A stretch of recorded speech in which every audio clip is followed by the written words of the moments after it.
in a crush of desperate parents and small, hungry children. Little Shamouk Mohammed sticks out, her tired, hollow eyes and fragile body cradled in her father's arms. Starvation is taking its toll. She's so weak, she can't even stand long enough for medics to get her measurements.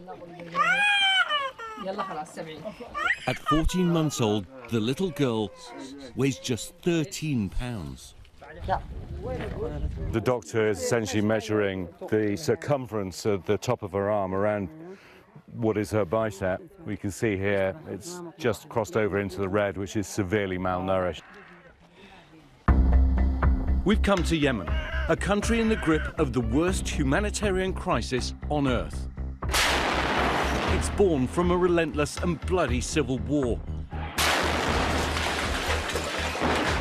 On the ground, it's hard to say which side is winning, but with each day that passes, it becomes clearer who's losing. Just getting into Yemen is a journey.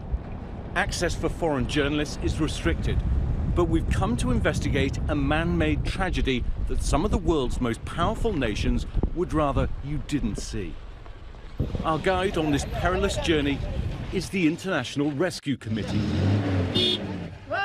an American charity that serves as a lifeline for countless communities here. Every week, their truck inches through these mountains. For villagers like little Shamouk, this truck is the difference between life and death. When you came down, you looked worried about her.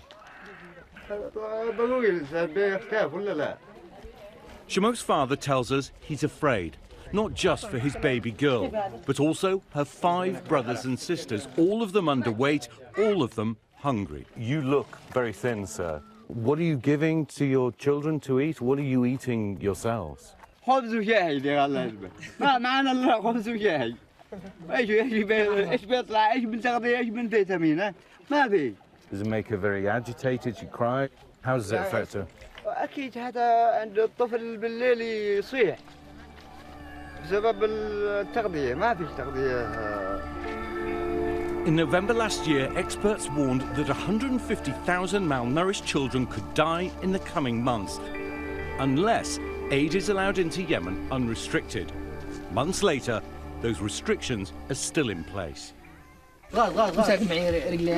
Aid workers take down details of the children to see who's at severe risk and if there's any improvement when they come back. Shamouk and her family are sent home with a bag of protein packs. It'll be the only help they get until the team's back next week. Some of them are living off of maybe 1 meal a day. Wow. Kelly Ryan is with the IRC. In these parts, it's the only healthcare on offer. There are no clinics, no doctors. No one else is helping. We will notice that the children, once they're put into the nutrition program, even after they've recovered, they're back after 6 weeks because they just don't have sustainable access to food. Here in Yemen, the UN says 22 million people are in need of assistance. That's 3/4 of the entire population. Even worse, 8 million are now on the brink of starvation. The civil war here is fueled by foreign interference. Battle lines constantly being redrawn. On one side, government forces backed by Saudi Arabia and the Emirates. On the other, rebels backed by Iran. For these outside forces, this war is less about the Yemeni people and more about who has control of the whole region. And reaping the rewards of all the chaos, Al-Qaeda and ISIS. Civilians are being killed by both sides, but only one has an air force. And Saudi fighter jets supporting the Yemeni government struck civilians repeatedly.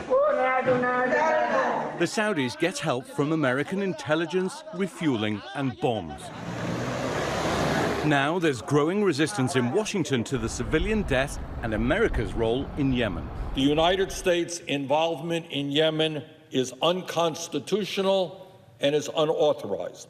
But the Saudis' war continues with American support and weapons. It's a great honor to have the Crown Prince. The Crown Prince, just last week on a tour of the US, got the okay from the Trump administration to buy $1 billion of US arms, including more than 6,500 more missiles. If I'm sat in Connecticut or Wisconsin or Louisiana, why should I care about what's going on here? Fundamentally, because we're all people. Kids are kids, parents are parents, we're all making the same decisions, we all want the same things. Our behavior in this war is a stain on America's reputation. We're not living up to our core principles as Americans. Here, even food is considered a weapon of war. You can just see how hungry little Mohammed is and how much he's clearly enjoying this protein pack. It's called Plumpy Nut. It's being provided here by the International Rescue Committee. And just to show you how civilians are being used in the conflict here in Yemen, there was a boatload of this Plumpy Nut that was due to dock in Yemen, but the Saudi-led coalition stopped them from coming to port because they said that this protein pack could be used by fighters instead. Some shipments are eventually allowed in, but it's just a trickle of what's needed, forcing parents in Yemen to make heartbreaking choices. Has anyone here had to make a decision between medicine and food for your children?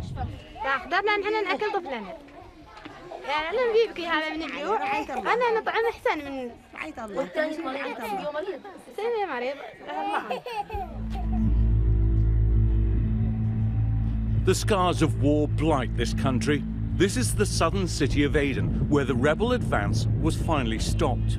Today, the front lines are 2 hours away, but that doesn't mean it's safe here. We got rare access to Yemeni soldiers on the ground. Oh, shall I sit down here? Many war veterans, patrolling streets that feel edgy, in a country where differences are settled not through politics, but the barrel of the gun.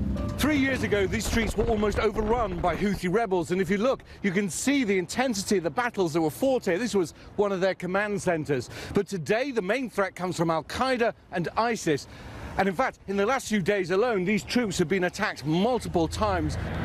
So the fighters patrol, as people keep an eye out for friend and foe. Commander, how would you describe the security situation today in Aden? نحمد الله ونشكره بأنه وصلنا إلى هذا الوضع. Commander Idris is head of security here, a high-risk job. He says there have been 6 attempts on his life by opponents and terrorists. ولكن هذه لن تثنينا ولن تكون أكثر مما واجهت المؤسسات الأمنية ما واجهته في المواجهة وجها لوجه. لن تكون أخطر مما سابقاتها. He tries to downplay the threat, but the commander's war-hardened fighters, the men at the checkpoints, tell us they are worried about the rising tide of insurgents. Violence has forced more than 3 million Yemenis from their homes since the war started in 2015. Many end up in squalid camps like this. Here, young and old struggle in the dirt and the dust. But many families find the violence has followed them.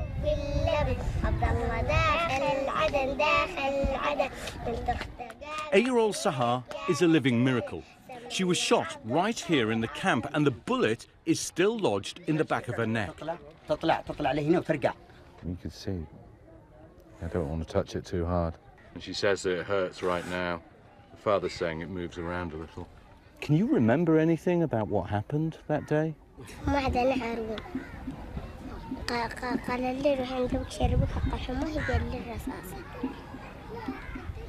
Sahar's dad says the bullet is so close to her spine, doctors won't risk taking it out. شلينا على طول ورحنا المستشفى. قالوا قالوا ممنوع العملية مش تنفعش.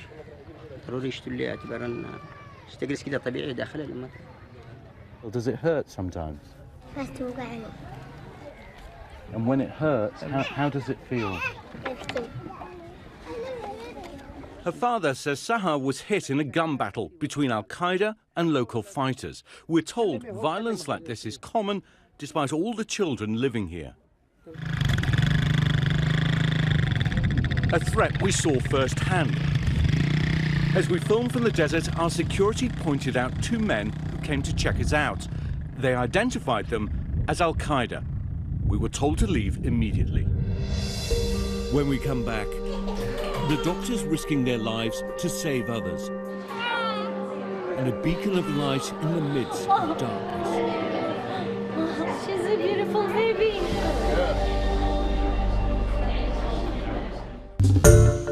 Hi everyone, George Stephanopoulos here. Thanks for checking out the ABC News YouTube channel. If you'd like to get more videos, show highlights, and watch live event coverage, click on the right over here to subscribe to our channel, and don't forget to download the ABC News app for breaking news alerts. Thanks for watching.